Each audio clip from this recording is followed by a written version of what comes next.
Hello, and thank you for joining us for this virtual engagement for the proposed Park Lawn GO Station.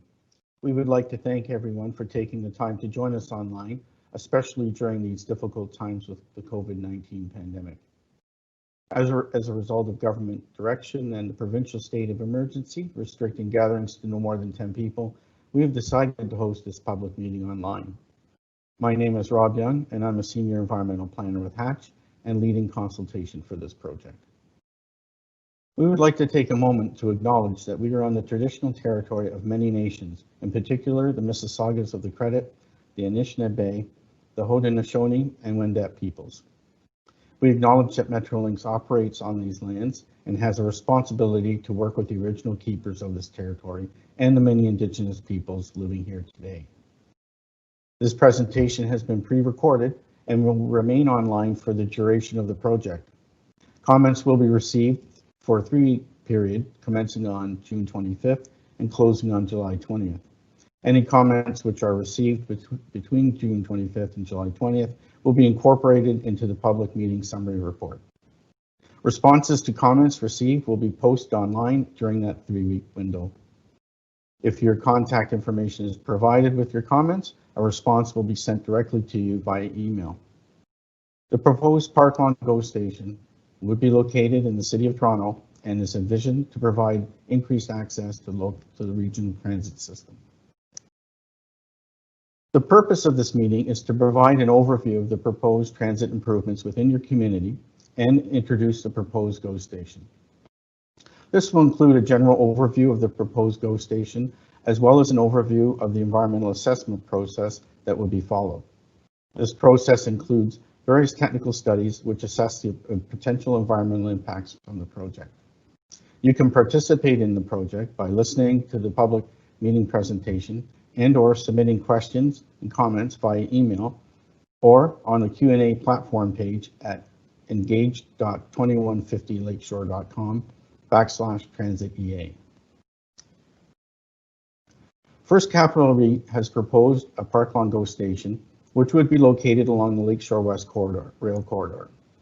This station would provide an additional stop along the rail corridor between the Mimico and Exhibition stations. The rail corridor currently operates service between Union Station and Niagara Falls, as well as West Harbour in Hamilton. The proposed GO Station would complement the proposed developments at 2150 Lakeshore Boulevard West, most notably known as a former Mr. Christie Cookie Factory. As I noted before, an environmental assessment would be completed for the project, which would follow the Transit Project Assessment Process, otherwise known as the TPAP.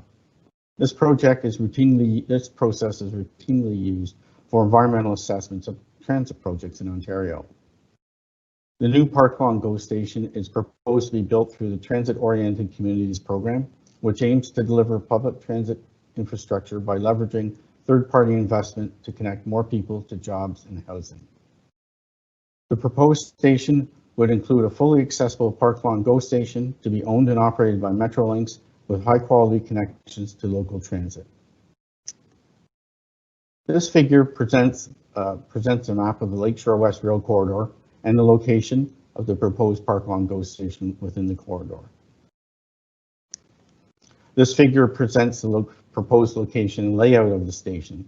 The Park Lawn GO Station will be located in the northwest quadrant of the former Mr. Christie lands, surrounded by Parkland Road to the west, Lakeshore Boulevard to the east, and the Gardiner Expressway to the north. The proposed GO Station would be on both sides of the Lakeshore West Rail Corridor. To examine any potential impacts from the proposed station, the Transit Project Assessment Process, or TPAP, will be followed. A key component of the TPAP is consultation, outreach, and engagement with interested parties, including the general public, Indigenous communities, adjacent landowners, as well as municipal, provincial, and federal government agencies will be ongoing throughout the project. Prior to issuing a notice of commencement for the start of the TPAP, a number of pre-planning activities need to occur. These include completing all technical studies, preliminary designs for the station, and consulting with stakeholders. Following these activities, a notice of commencement will be issued. A 120-day period will commence that includes consultation with stakeholders, which will be documented in the environmental project report. This is the primary deliverable of the TPAP.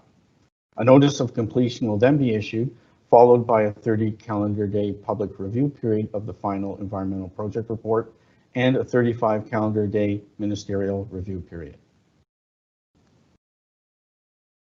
Various technical studies will be completed for the proposed GO station in order to assess potential impacts from the project. Each of the technical studies will document the existing conditions surrounding the site and include an assessment of the potential impacts and corresponding mitigation measures, compensation, and monitoring. Technical studies to be undertaken for the project include natural environment, tree inventory, cultural heritage, archaeology, air quality, noise and vibration, socioeconomic and land use, and transportation. The natural environment assessment includes assessing impacts to geology, hydrologic features, terrestrial habitat, aquatic environment, and species at risk, and other natural features. An initial screening of the area indicates that no species at risk plants or vegetation communities have been identified to date. Previously documented ecological land classifications within the study area was used to inform the updated classifications for the study. These included 9 terrestrial ecosites, 1 wetland ecosite, and an aquatic ecosite, with the aquatic ecosite representing Mimico Creek, located approximately 200 meters southwest of Park Lawn Road. Documentation from previous agency studies indicates Mimico Creek supports a wide variety of fish and fish habitat. Some small woodlots have also been identified in the area, which would have the potential to provide habitat for woodland bird species. As the area is considered an urban center, species well adapted to city environments are likely to be found in the area, including coyotes, raccoons, chipmunks, squirrels, and groundhogs. Future fieldwork studies would typically consist of breeding and species at risk bird surveys, vascular and species at risk plant surveys, bat snag surveys, and aquatic and fish habitat surveys. The socio-economic and land use study addresses the built environment, urban design characteristics, and land use.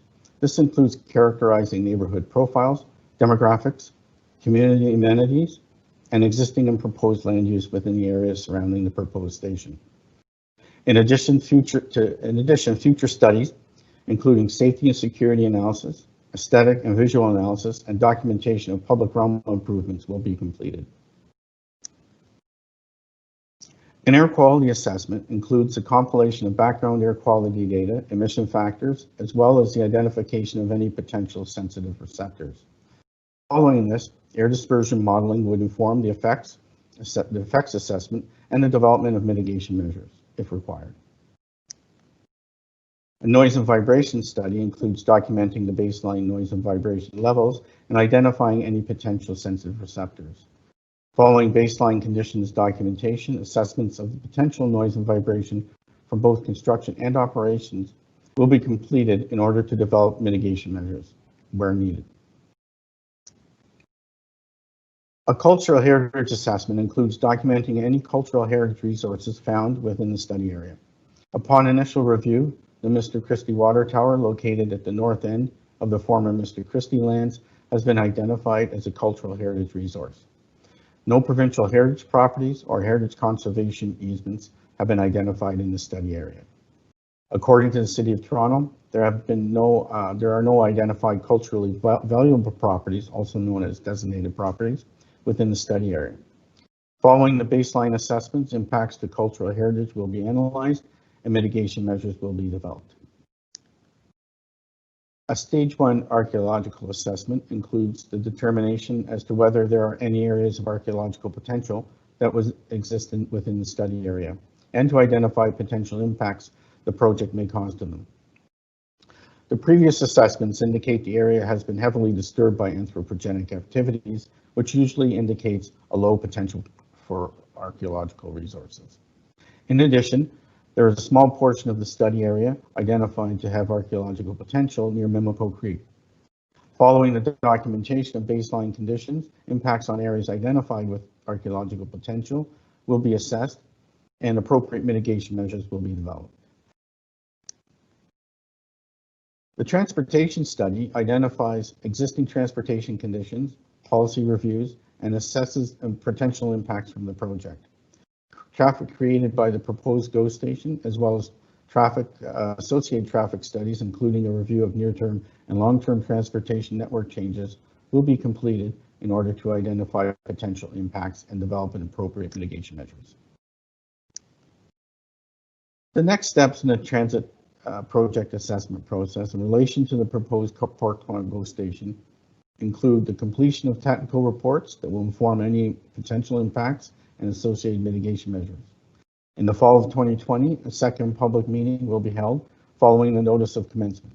During this time, public and stakeholder consultation will continue until the notice of study completion is issued in the winter of 2020 or early 2021.